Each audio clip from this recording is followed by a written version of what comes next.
What Aston Villa will expect from Steven Gerrard as he starts repair job. Paul Doyle.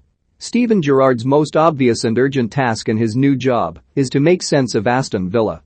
The club have big ambitions and trumpeted a vague plan for this season to use the money from the sale of one great individual, Jack Grealish, to improve the team as a whole. But Dean Smith was jilted, albeit quite ceremoniously, because after 11 league matches there was still a vagueness, even a confusion, to what Villa were doing.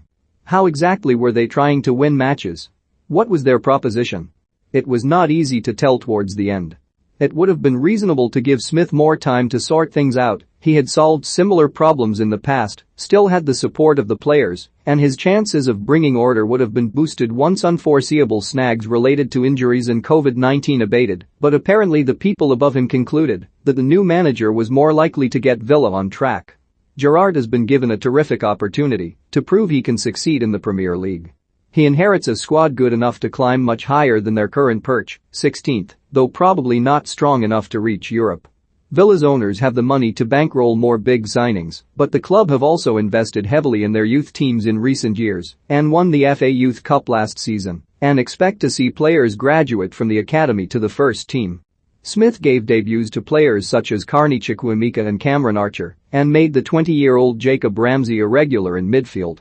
Gerrard will be expected to continue integrating young players, and it was noticeable that Villa's CEO, Christian Purslow, mentioned the new manager's stint in charge of Liverpool under-18s when announcing his appointment. But the first thing Gerrard must do is repair Villa's defense. That was a job Smith accomplished in his first season after promotion, and the signing of Emi Martinez brought even more solidity last season. But those gains have somehow got lost this season, with only Newcastle and Norwich conceding more goals. Curiously, Villa even became more vulnerable at set pieces despite hiring a specialist coach in the summer. Gerrard will be bringing a new one. Individual players have gone backwards this season and Gerrard needs to reverse that. Martinez, perhaps Villa's highest caliber player, has been below par in a season where he has had to do an unprecedented amount of international travel. Matt Targett was outstanding last season, but has regressed alarmingly, and Tyrone Mings' form deteriorated to the extent that Smith dropped him against West Ham 2 weeks ago. Mings has made mistakes, but his personality and leadership skills, as well as the lack of a better alternative, mean he remains precious to Villa, even when not at his best. Gerrard should be able to build a defense around him and Ezri Konsa. Gerrard must also figure out how to protect that defense. Villa have not been consistently strong in central midfield. Douglas Luiz, a fine ball winner and passer when on form, has shown signs of wear after a summer in which he had no respite owing to engagements with Brazil. Marvelous Nakamba is dynamic, but not much of a passer. John McGinn can be brilliant, but has not performed to his best regularly. Ramsey is an emerging talent, Ashley Young a dwindling one who is certainly useful, but cannot be expected to control central midfield in the Premier League very often. The problem for Villa was that vulnerability in one sector seemed to infect the rest of the team. The softness of Villa's central midfield contributed to the nervousness of their defense, and the brittleness of the defense seemed to make Villa's midfield and forwards wary about pressuring opponents too high. Their pressing became haphazard, and they were not solid when they sat deep. Villa looked to be caught between two stools, with the result often a mess. Gerrard must ensure the whole team are committed to what they are doing.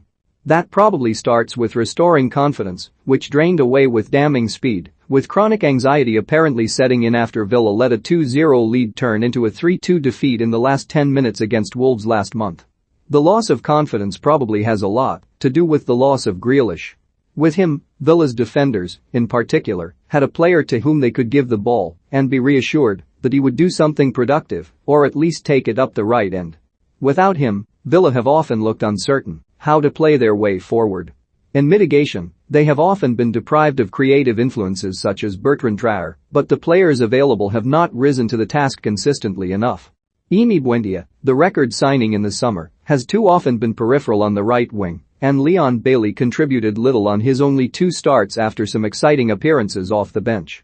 Gerrard needs to find a way of getting much more out of those two going forward, and also decide whether, and when, they can fit into the team with both Danny Ings and the club's most dynamic player, if not the most prolific finisher, Ollie Watkins.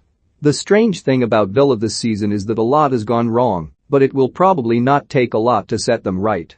Smith might have done it. Gerrard should.